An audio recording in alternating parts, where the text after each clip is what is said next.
bienvenidos.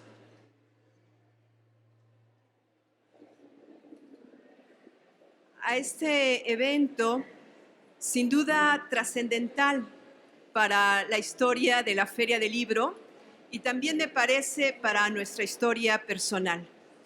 Estamos convencidos en el Tecnológico de Monterrey y particularmente en la Cátedra Alfonso Reyes que leer poesía, escribir poesía, vivir la poesía es una experiencia plenamente humana, tal vez la experiencia más profundamente humana que hay en el planeta.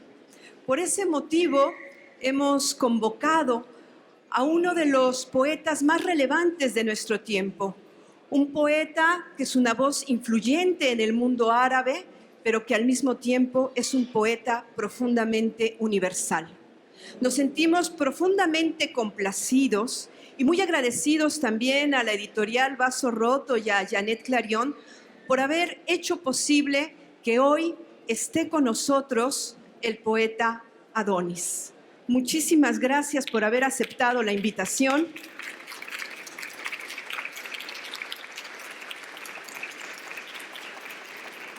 Muchísimas gracias por el regalo de su poesía y por la enorme generosidad de su presencia. En el Tecnológico de Monterrey convocamos a un concurso nacional para que los estudiantes, los más jóvenes de los estudiantes, leyeran, se acercaran a la poesía de Adonis y realizaran una traducción de un poema, el poema de su elección, al lenguaje audiovisual. Tenemos con nosotros a los 5 ganadores, 4 ganadoras y un ganador que provienen de las diferentes regiones de nuestro país y vamos a iniciar esta sesión con la proyección de estos 5 videos que tienen en total una duración de 6 minutos para que ustedes puedan apreciar de qué manera las jóvenes generaciones han traducido al lenguaje audiovisual un poema de Adonis. Corre video, por favor.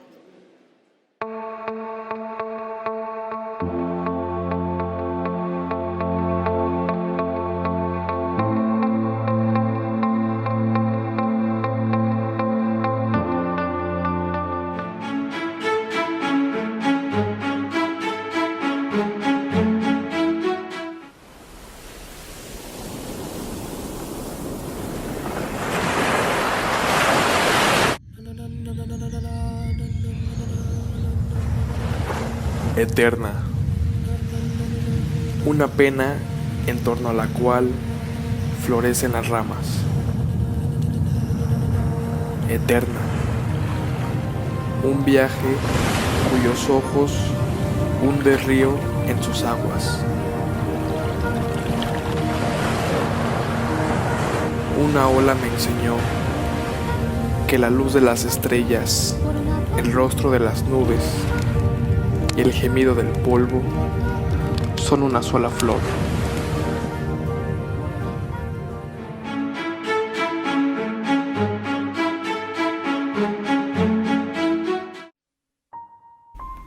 La lengua se oxida por falta de palabras.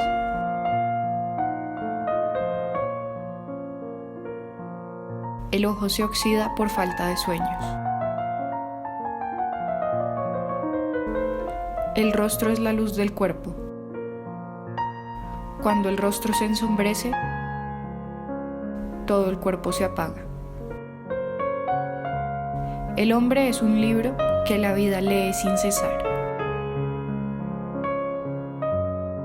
La muerte lo lee en un instante, una sola vez.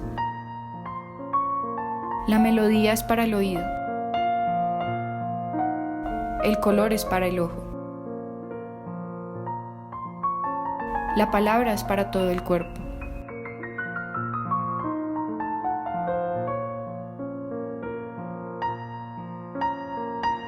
Negro. Desmayo de la naturaleza en el regazo del universo. La locura es continuo encuentro con las cosas. Y es, al mismo tiempo, continua despedida. Todas las cosas se cubren con ropajes que las enmascaran. Nada aparece en completa desnudez más que cuando lo toma la mano de la locura.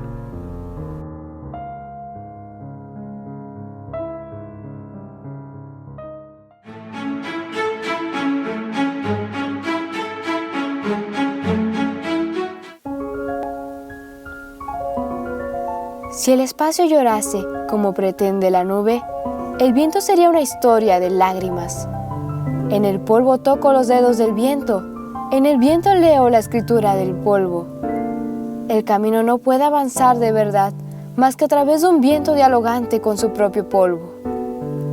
El viento posa la mano derecha en el hombro de la rosa y se mete a la izquierda en el bolsillo. Viento, ladrón de perfume. El viento es el dialecto de la naturaleza, la luz es la lengua culta. El aire, único amante con quien baila la rama, mientras se dispone a acostarse con otro amante. Vientos, cuerpos que caminan con pies invisibles como de ángeles. Viento, palabra confusa que murmura el silencio cósmico.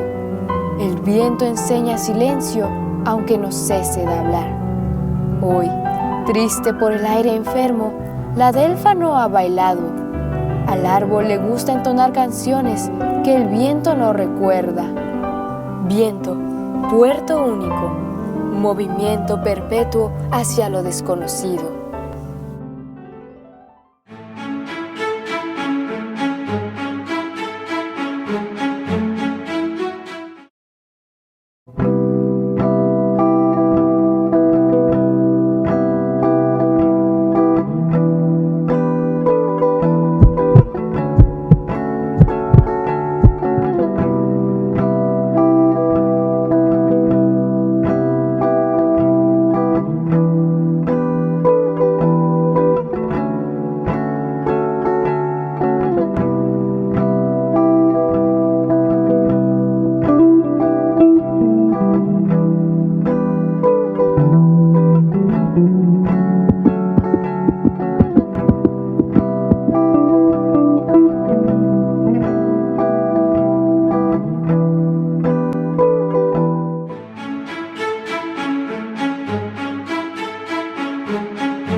Les pido un aplauso para los 5 jóvenes que han reinterpretado los poemas.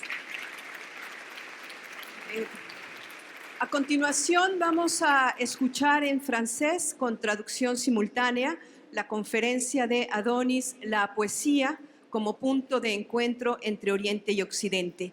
En esta sesión no habrá preguntas ni respuestas, pero mañana están invitados a asistir al Tecnológico de Monterrey, al auditorio de biblioteca a la 1 de la tarde, donde habrá una conversación abierta con el poeta. Al terminar la conferencia, Adonis nos va a leer algunos poemas en árabe y enseguida escucharemos su traducción al castellano. Les pedimos, por favor, no abandonar la sala durante la conferencia para no distraer al poeta. Muchísimas gracias, maestro Adonis. Bienvenido.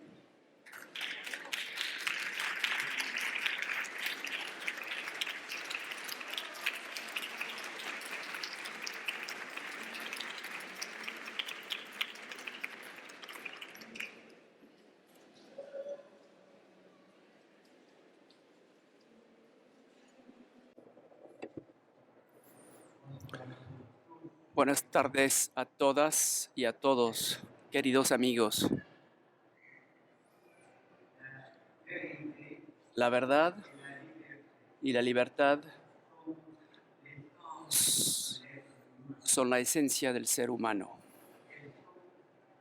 Son los puntos cardenales del hombre para pensar, actuar y escribir. Diciendo esto, hago mío lo que dijeron nuestros grandes antecesores, cada uno en su ámbito, y me apoyo hoy en sus palabras. Al referirme a ellas, quisiera indicar que la responsabilidad del hombre en nuestra época contemporánea debe ser reforzada cuando crecen las tiranías, tanto políticas como económicas, la mentira y la servidumbre toman en efecto el lugar de la verdad y la libertad. El mundo se divide en dos partes, una de ellas arrollada por el diluvio del dinero y la otra arrollada por el diluvio de la miseria. Una impone la fabricación de la historia y la otra se dobla y se desploma bajo esta fabricación cuyas consecuencias la aplastan. Así es, el tirano domina y el creador pierde terreno. Ahí reside nuestra modernidad, el dilema del pensamiento, de la escritura y particularmente la poesía. Dicho de otra manera, no solo se trata del dilema del individuo, sino también del dilema de la humanidad en su conjunto. Regresemos, pues, a lo que los hombres comparten. El primer poema escrito por el hombre, de acuerdo con investigaciones históricas, el primer poema entonces escrito por una subjetividad, un yo dirigiéndose al otro, era un poema de amor sumerio. Su autora era una mujer. El amor es el lugar del encuentro supremo entre el yo y el otro. Y la poesía es el lugar supremo para expresar este encuentro. Por amor. El hombre fue creado amante y amado, yo y otro. Y por amor, el hombre puede decir acerca de esta existencia, en el principio era la dualidad, al-musana, dual. El otro es el yo, que es el amante, el amigo, el ciudadano o el extranjero o extraño. Y digo extraño porque el hombre renueva su ser en su amor y renueva su vida y su pensamiento gracias a esta condición de extrañeza. En tu extrañamiento reside tu renuevo, dijo el poeta árabe Abu Tamán. ¿Por qué se opone el mundo al amor y al extrañamiento? ¿Por qué vive el hombre contra sí mismo y contra el otro? ¿De dónde le viene esta enfermedad? El mundo prosigue su navegación en la lengua del poeta. La poesía prosigue la desconstrucción de la imagen dominante del mundo y de cuánto se relacione con esta imagen, ya sea pensamiento, creencia y valor, para crear una nueva imagen, una nueva estructura y nuevas relaciones. Esta desconstrucción saca su importancia de la especificidad de la poesía. Esta especificidad se basa en una movilidad que no reproduce lo visto, lo conocido y que no cede ante ninguna utopía, especialmente una utopía ideológica o religiosa. Una movilidad que se reconstruye al reconstruir al mundo. En su desarrollo técnico, el hombre ha alcanzado una etapa que ya no es aquella en la que se preocupaba por la creación de herramientas, sino la de una obsesión por hallar soluciones a los problemas suscitados por estas herramientas.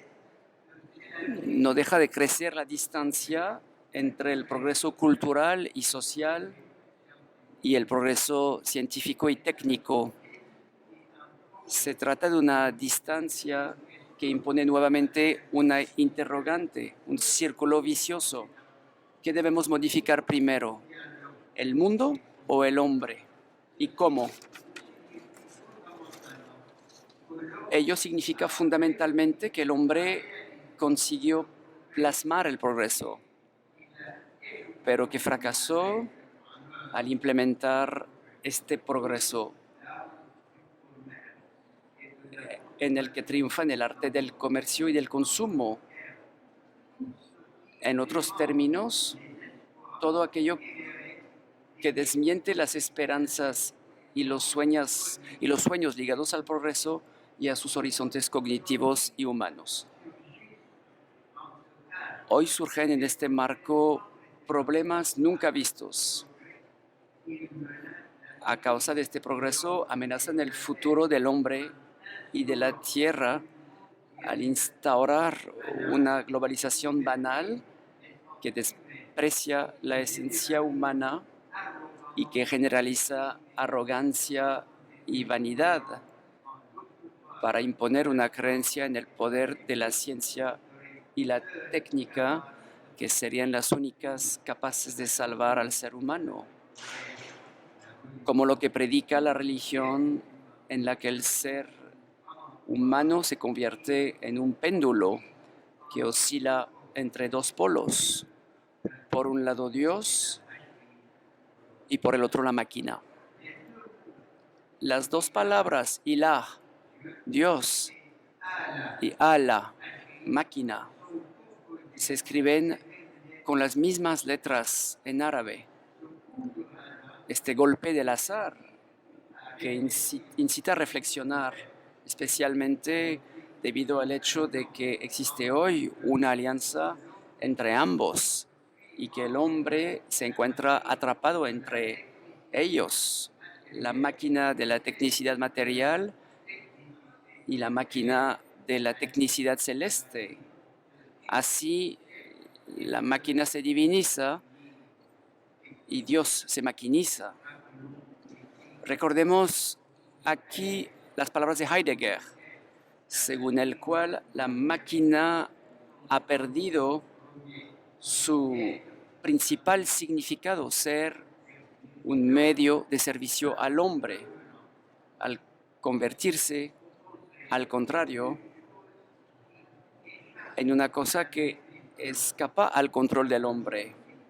Recordemos igualmente que Dios, el único, también perdió su sentido principal al convertirse en medio o en pretexto de violencia, de tiranía y de hegemonía, como si el creyente monoteísta se vengara al convertirse en Dios para envilecer y avasallar a su enemigo.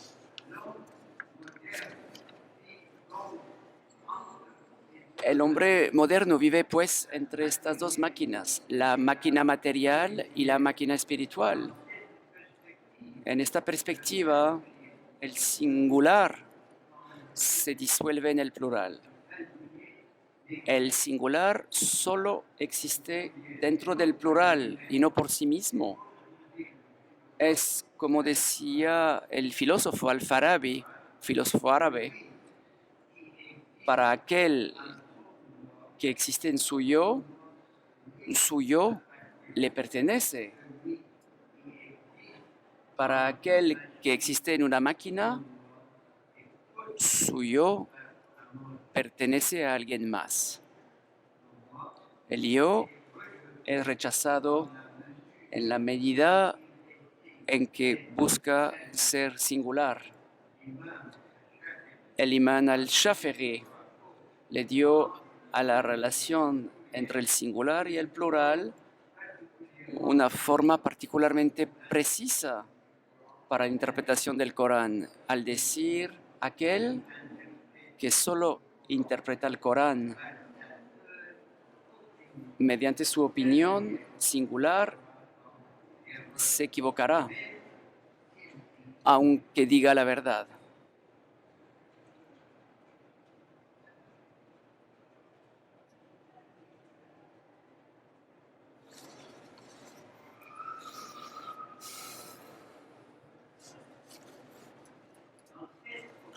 En esta perspectiva, el singular no tiene opinión, la opinión pertenece al plural, a la multitud, a la umma.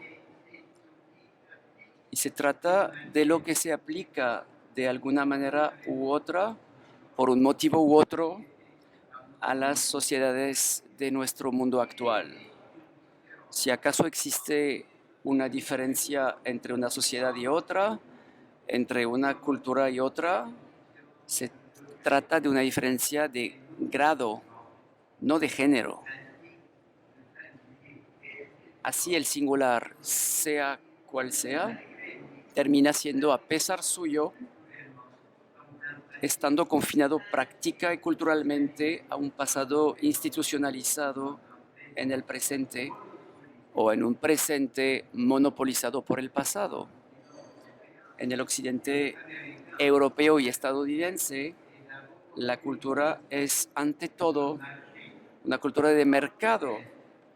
Como tal, se trata de una cultura de armas y de fabricación de armas. Se trata entonces de una nueva forma de imperialismo. Estriba en el sometimiento del hombre y del avasallamiento que toman hoy la forma de la globalización.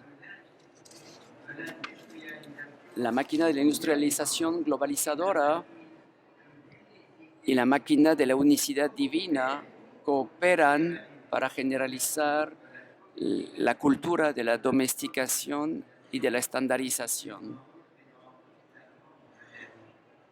lo cual representa la gran enfermedad que actualmente corroe al universo humano. El hombre hoy se integra cada vez más en una máquina cultural y universal que piensa en su lugar. Esta misma máquina se repite de una manera u otra. Mediante la fuerza de esta repetición, impone criterios éticos y artísticos particulares. Se basa en lo preconcebido al que reitera. Así vivimos nuestra modernidad y una nueva estructura de la realidad humana debido al impacto del progreso técnico, particularmente en todo lo que lo relaciona con la técnica de la ciencia computacional y de la digitalización. Se trata de un avance hacia un cambio de las nociones de tiempo, del espacio, del hombre, de la naturaleza y de la misma existencia. Este avance lleva al hombre a plantearse preguntas no solo sobre sí mismo, sino también sobre el otro. Este progreso lleva al hombre a desaparecer del espacio laboral. Entonces el hombre puede preguntarse, ¿seré yo o seré otro? ¿Y quién es este otro? ¿Y acaso la máquina ha sustituido a Dios? Es posible hoy plantearse esta pregunta después de las 3 revoluciones, la copernicana, la darwiniana y la freudiana. ¿Acaso vamos a contemplar una 4ª revolución en la que el hombre ya no sería creador, sino un simple objeto? ¿Y qué contrato debe establecerse hoy entre la naturaleza, la cultura y el ser humano? ¿Cuáles serían los papeles de la ciencia y la religión? Si la filosofía ha perdido hoy el poder que era el suyo antaño, el de proporcionar respuestas a las grandes interrogantes humanas, y si las ciencias humanas en todas sus variaciones ya no pueden abrir horizontes de creación a la búsqueda de soluciones y de salidas, y aunque la ciencia y la religión procedieran de las soluciones a los problemas de la humanidad, estas mismas plantean hoy los problemas más complejos que el humano haya tenido que enfrentar. El remedio de antaño se ha convertido en el mal de hoy. Entonces constatamos que el arte en general y en la poesía en particular, que tienen para iluminar al ser humano para que busque un sentido nuevo del hombre, de sí mismo, y de una nueva imagen a sus obras y a sus pensamientos. La poesía suscita en el hombre una clarividencia que lo ilumina para crear un equilibrio entre los objetos y las máquinas por un lado y los seres humanos por el otro. Lo ilumina especialmente en su obra, en pro de un humano aún más humano y en una nueva comprensión de la marcha del progreso para que éste cobre un auge diferente y nuevo, humana y culturalmente hablando. Desde luego, la obra poética permanece en todo esto como la obra de la luz, irradia, pero no se impone, aunque permanezca en medio de la batalla y en un movimiento infinito de apertura. La poesía no puede corresponder a la realidad o al estado actual del mundo, ni en el ámbito técnico, ni en el cultural, y menos aún en el de la ética, de los gustos o de las formas de escritura. La poesía no puede reconciliarse con lo funcional, con lo utilitario. Al contrario, uno de sus papeles esenciales consiste en crear la ruptura, en transgredir y trastocar los fundamentos de esta cultura. La escritura poética aquí deja de ser una simple descripción para convertirse en develamiento. El punto de partida del poeta que vive en este mundo y reflexiona en los problemas de este mundo consiste en trabajar por sacar el yo de todo lo que es accidental y percatarse de su innatismo. Este punto de partido entraña entonces la necesidad de prever el porvenir. Desde luego, el poeta no puede cambiar el pasado, pero sí puede superarlo hacia el futuro. Asimismo, la poesía no puede crear sucesos que podrían modificar el curso de las cosas, pero sí puede crear una conciencia nueva y un conocimiento que permitan al lector ver al mundo bajo otra luz, de otra forma. Todo ella está condicionado por el hecho de que la poesía deba escuchar todo lo que es reprimido, todo lo que es oprimido, todo lo que es prohibido, todo lo que no es pensado, lo impensado en la vida y en la historia. Y el lenguaje de la poesía debe situarse al nivel de la existencia y no solo al nivel de las cosas que existen, debe situarse al nivel del ser. La computación, la industrialización de la cultura, el imperio de la imagen y del canto, es decir, del ojo y del oído, requieren un nuevo cuestionamiento acerca del sentido de la escritura y la creación literaria y poética. Para crear hay que transcrear. Transcrear es ver en la creación el hogar de las relaciones variadas y múltiples entre el visible y el invisible.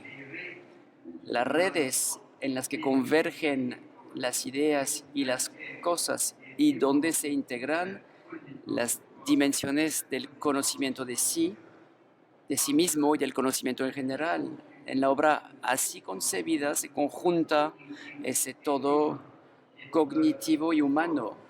Esta obra forma una matriz que genera mundos más abiertos y más fecundos. El sentido se convierte en movimiento frente a nosotros. La creación deja de ser una expresión del sentido preestablecido. Ser poeta es ser creador de un sentido nuevo y desconocido. En esta perspectiva, la poesía como visión del mundo y el hombre, así sea específica, se vincula íntimamente con el pensamiento y la ciencia. Y el yo no puede ser separado del tú y del él. Los demás conocimientos no artísticos deben aliarse con la experiencia poética. Así, los límites que separan los niveles de realidad y los niveles de percepción pueden desaparecer. Asimismo, puede desaparecer todo lo que separa el movimiento del mundo del movimiento del idioma y todo lo que separa la materialidad de la existencia de la esencia de lo trascendental y lo que separa lo que llamamos Oriente de lo que llamamos Occidente. El conocimiento se convierte en una sola morada con habitaciones divergentes y convergentes, múltiples y únicas. Sin ello, es decir, sin la transcreación, no habría cultura nueva ni hubiera transcultura.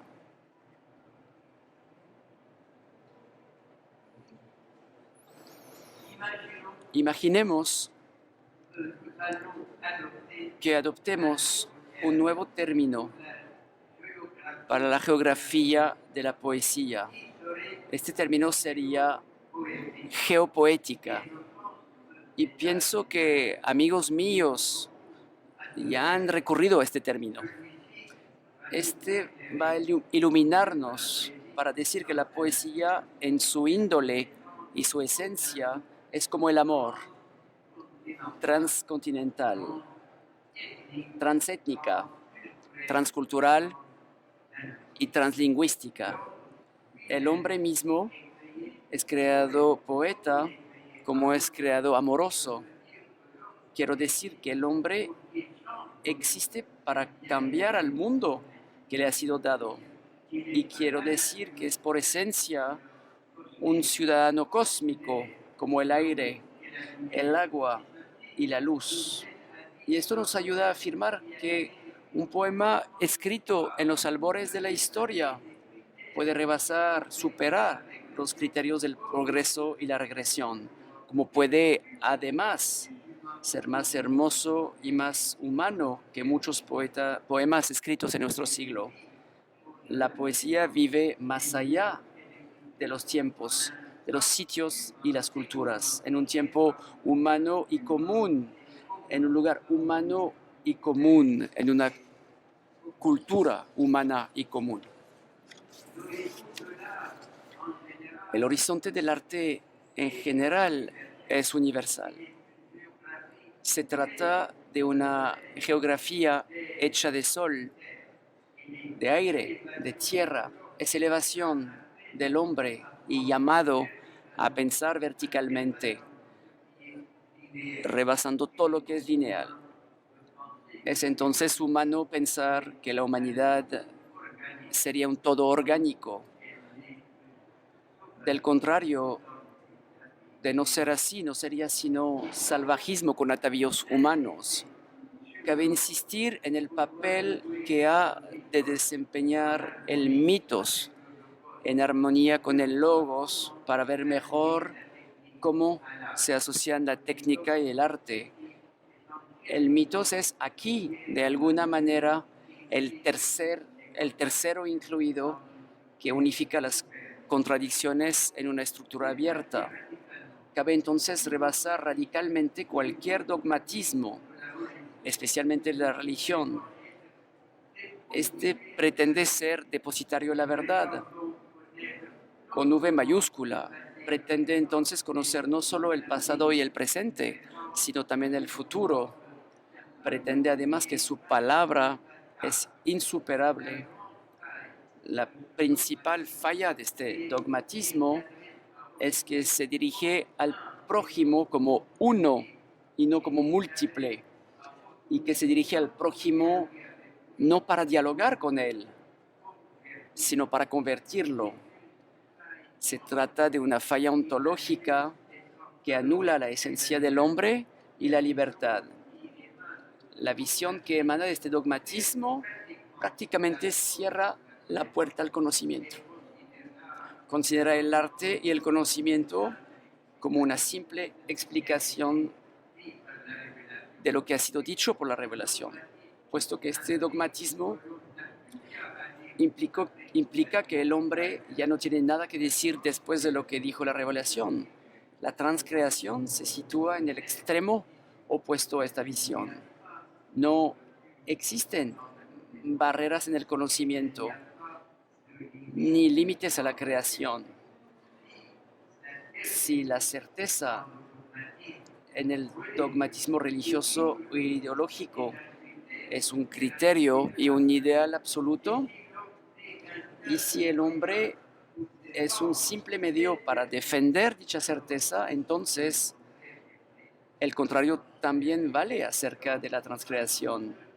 El hombre en su solo cuestionamiento y su sola contradicción fértil es la única certeza. La certeza no solo es una traba, también es ignorancia. También habría que insistir en el nexo orgánico entre la transcreación y el infinito. El hombre y la realidad no pueden ser confinados a una visión única, aunque ésta sea revelada. La creación tampoco puede estar confinada a una sola forma. En esta relación orgánica, las relaciones entre el hombre, el idioma y el universo serán continuamente replanteadas. La ambigüedad es el fundamento de la búsqueda. El horizonte es lo desconocido. La creación y la transcreación se convierten en despertar perpetuo en los confines. Se convierten en perforación luminosa. La lengua misma se convierte en signo de estallamiento y lo incognoscible se convierte en la luz, mediante la cual la creación avanza o se acerca o acerca cosas a la traslación y a la trascendencia. En la transcreación no es el yo el que habla del otro, sino que el infinitamente otro habla en mí al convertirse en yo trascendental. Eso implica que la experiencia creadora sea la forma de vida más total para el ser humano. La presencia de la obra en este ámbito es un modelo de la presencia del otro unificado con el yo. Por lo general, uno solo ve una cara de las cosas, pero la creación nos permite ver las otras facetas ocultas, es decir, lo invisible, lo que no sabemos ver. El arte nos enseña a ver lo que nosotros no sabemos ver. Es por ello que el arte no es sino una mutación constante del mundo bajo formas ilimitadas. Así, el tema del ser es un tema de transcreación, de transcultura, de trascendencia. La poesía, por definición, debe salir de esta fábrica y no se extraerá de este atolladero inventando una nueva quietud para el hombre, pues se convertiría entonces en una suerte de prédica y en un discurso de banalización y de información. Escapará a esta aporía, a esta esclerosis, al escribir el hombre mismo en sus cuestionamientos, en su angustia y sus hondas penas física y metafísicamente, diciendo cosas desprovistas de toda enseñanza y alejadas de cualquier sistema de pensamiento. El poeta no está aquí para enseñarnos lecciones. Al contrario, está en perpetua búsqueda de saber. Él mismo es un ser de perplejidad, de cuestionamientos. Así, de esta forma, perturba cualquier sistema, hace tambalearse y sacude los estereotipos. La poesía es un movimiento perpetuo de descubrimiento de la energía creadora en el mundo, una energía del cambio y del futuro, creación de las formas nuevas en las cuales esta energía se encarna. En cada forma creada por el poeta, el mundo adquiere un nuevo sentido y una nueva imagen. El lenguaje poético aquí es por esencia a la vez singular y cósmico. La poesía no puede separar los sentidos del pensamiento, lo corporal de lo espiritual. La poesía ve lo probable en lo real. La lengua política es el ahora que abraza el ente. La poesía, como el amor, nos permite develar nuestra vida, entender mejor al otro y al mundo. Nadie sueña como otra persona. Esto significa que nadie puede repetir el mismo sentimiento en el otro, ni tener la misma imaginación que el otro. El sueño, el sentimiento, la imaginación son las principales fuentes de la poesía, las principales fuentes de su diferencia y de la pluralidad. Estas fuentes, le permiten al hombre resistir al tiempo y crear el tiempo de la creatividad en medio de la costumbre. El hombre, de acuerdo con esta afirmación, es habitado por lo que no es él o dentro de él, sino por otro que anda en su busca, algo que aspira a edificarse con él, como si el yo no fuera más que un movimiento hacia sí mismo. Este movimiento es un movimiento infinito. El yo es una progresión y un cambio al infinito. El yo es un porvenir, un teatro de metamorfosis, es en sí metamorfosis. Como porvenir, el yo no deja huella alguna.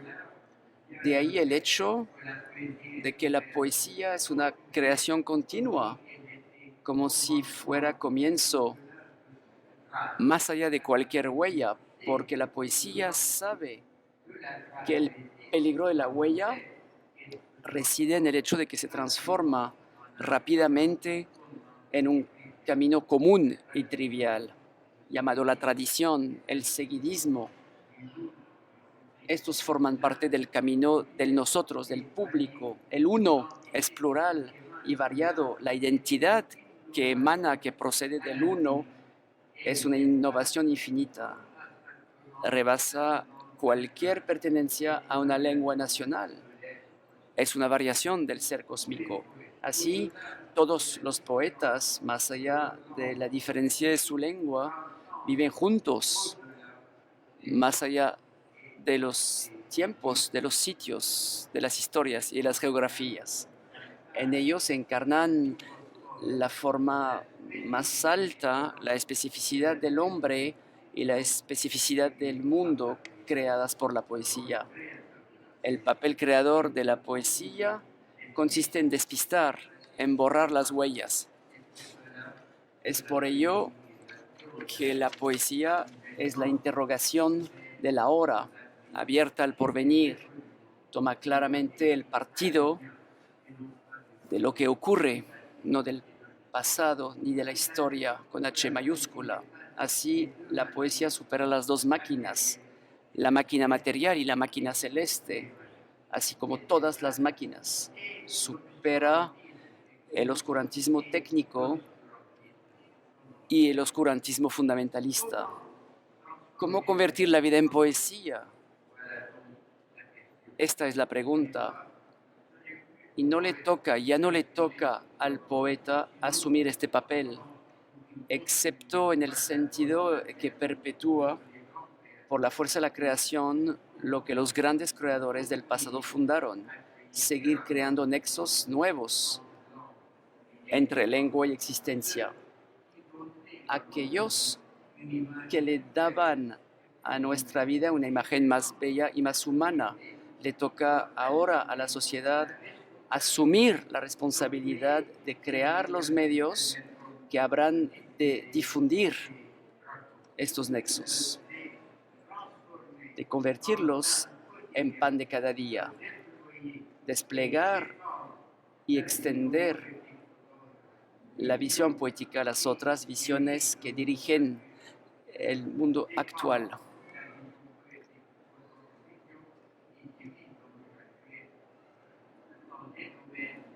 Las otras visiones que dirigen el mundo actual en los ámbitos de la política, la economía, las ciencias y el intelecto. Hay que trabajar porque la vida humana, más allá de las razas, idiomas y países, pueda ser vivida como si fuera poesía. Hago votos porque estos momentos vividos en poesía permanezcan el símbolo vivo de la poetización del mundo y de la unidad entre los seres humanos. Y me gustaría concluir con esta pregunta. ¿Acaso no habría que replantearse las palabras de Rimbaud, que decía que hay que ser absolutamente moderno, y sustituirlas por hay que ser absolutamente poeta? Muchas gracias.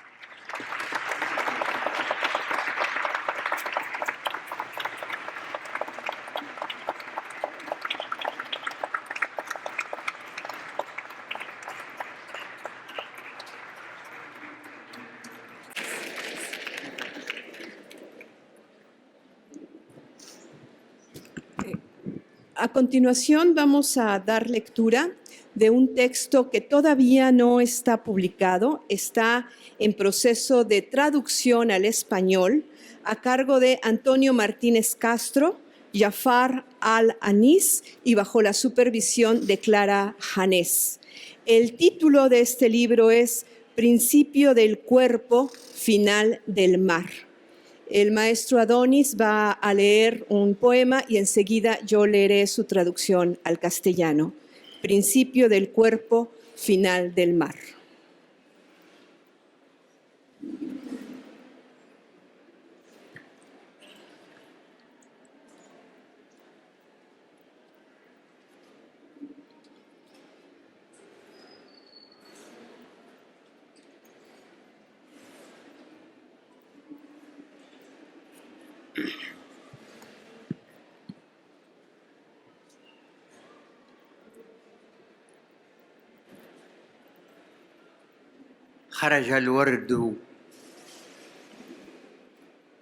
خرج الورد من حوضه لملاقاتها.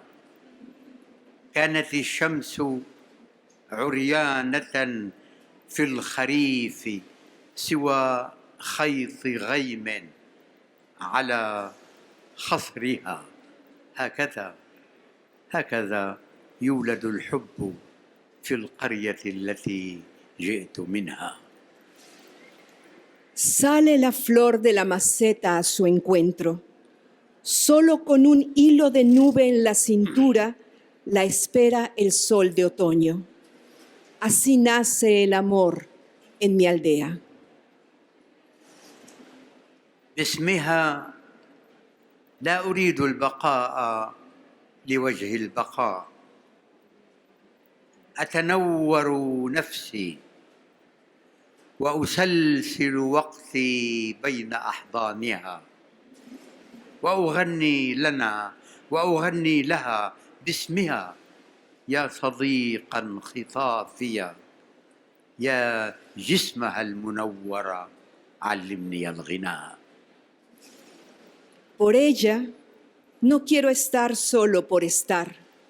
Me ilumino y entre sus brazos me encadeno. Para nosotros canto, le canto. Por ella, enséñame a cantar, luminoso cuerpo que me aprisionas. نهضت أسأل عنك الفجر هل نهضت. نهضت أسأل عنك الفجر هل نهضت. رأيت وجهك حول البيت مرتسما في كل غصن. رميت الفجر عن كتفي. جاءت أم الحلم أغواني. سألت ندى على الغصون. سألت الشمس هل قرأت خطاك. أين لمست الباب. كيف مشى إلى جوارك ورد البيت والشجر.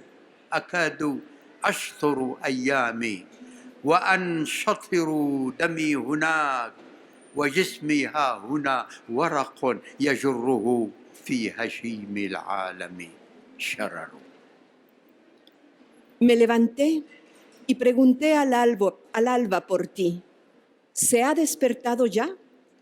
Vi tu rostro en torno a la casa, dibujado en cada rama. Di la espalda al alba y pregunté al rocío de las ramas. ¿Ha llegado o es un sueño? Pregunté al sol si había leído tus pasos, si habías acariciado la puerta, cómo se iban a tu lado las flores de la casa y los árboles. A punto estuve de partirme en dos. Mi sangre está allí y aquí está mi cuerpo, una hoja que la llama arrastra en la sequedad del mundo. آهي كلا آهي كلا لا أريد لعيني أن تسبح في فضاء غير عيني. كلا لا أريد لحبي وأشيائه وضوحا. لا أريد انتماء ولا نسبا أو هوية. لا أريد سوى أن نكون لغات للجموع وأعضاؤنا أبجدية. No, no quiero que mis ojos naden en un espacio distinto al de los suyos. No, No quiero claridad en las cosas del amor. No quiero linaje, ascendencia ni identidad. Tan solo quiero que seamos el lenguaje del desenfreno y nuestros cuerpos su alfabeto.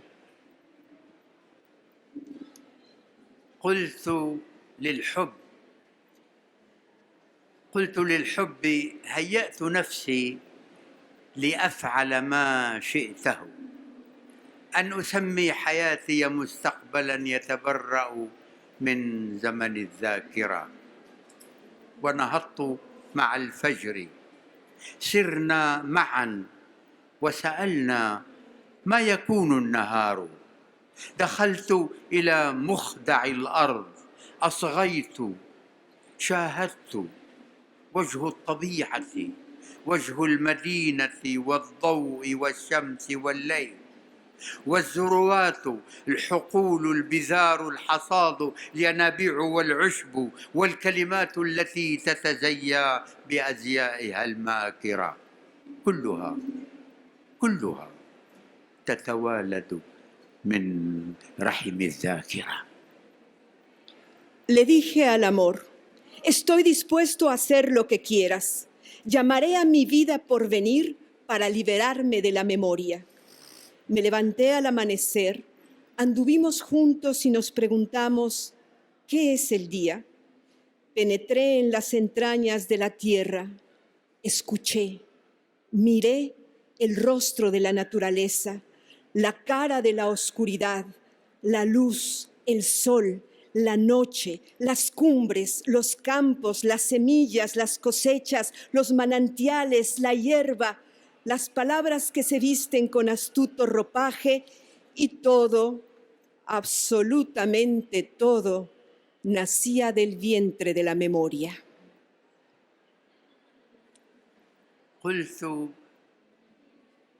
قلت أسهر حتى الصباح لأكتب، لكن ما أقول. انكببت أخط وأمحو وأبدأ، لا شيء. كيف تغيرت أنا، وكيف توارى كل ما كان عندي. نمت، كلا، رمى النوم أثقاله فوق رأسي. في الصباح شعرت كأني شطرت وأصبحت غيري، شخصا بعيدا يسير إلى ذاته البعيدة، كاتبا هذه القصيدة. Me dije, velaré hasta mañana para escribir. ¿Pero qué decir? Me volqué a escribir, a borrar y a empezar de nuevo. Nada. ¿Qué ha cambiado? ¿Dónde y cómo se ha escondido todo lo que había en mí? No dormí. Más bien un pesado sueño me venció. Por la mañana sentí como si me hubiese partido en dos y fuera otro. Alguien distante que camina hacia su lejana esencia mientras escribe este poema. بعد أن شربتنا مفاتن أعضائنا، وشربنا الشموس دياجيرها وقناديلها، لنقل إننا نضجنا مثل عنقود كرم. يعشق الكرم بعد العلو الهبوط، حيث ينحل، يهدأ في الدن، ينساب في الجسد الآدمي، ويعلو من جديد إلى ربه. نضج الحب فينا، نضجنا فسقوطا سقوطا يا عناقيد أيامنا. ما أحر النضوج وما أكرم السقوط. Tras beber las delicias de nuestros cuerpos y haber apurado los soles, sus tinieblas y candiles, digamos, hemos madurado cual racimo de uvas. Las uvas aman caer tras estar en lo alto. dan su líquido que reposa en la tinaja, fluyen por el cuerpo humano y suben de nuevo al cielo. El amor ha madurado nuestra madurez. Caigan los racimos de nuestros días. Cuán cálida es la madurez, qué noble es la caída.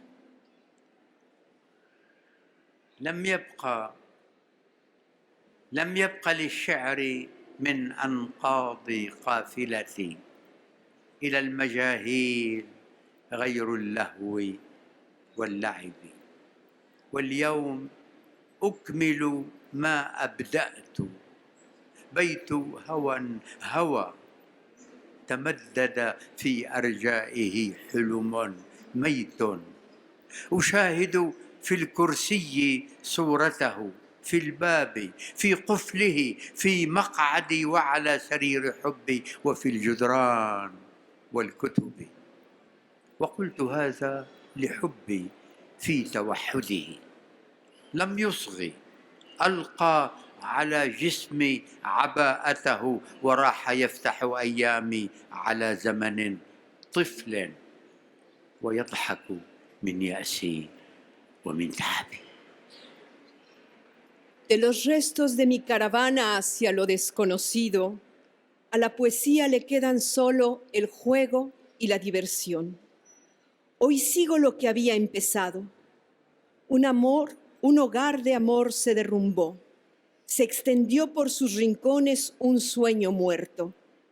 Veo su imagen en la silla, en la puerta, en la cerradura, en mi asiento y en el lecho de mi amor, en las paredes y en los libros. Esto es lo que dije a mi amor en su aislamiento. No escuchó. Me cubrió con la túnica de su soledad, me guió hacia la infancia, mientras se reía de mi desesperación y mi debilidad. Y del libro 2, que es el libro 2, que es el libro que está por publicarse en español, está a punto de salir, es una traducción de Federico Arbós, de la editorial Oriente Mediterráneo, que muy pronto estará en México. Nos va a leer un primer poema de el libro 2.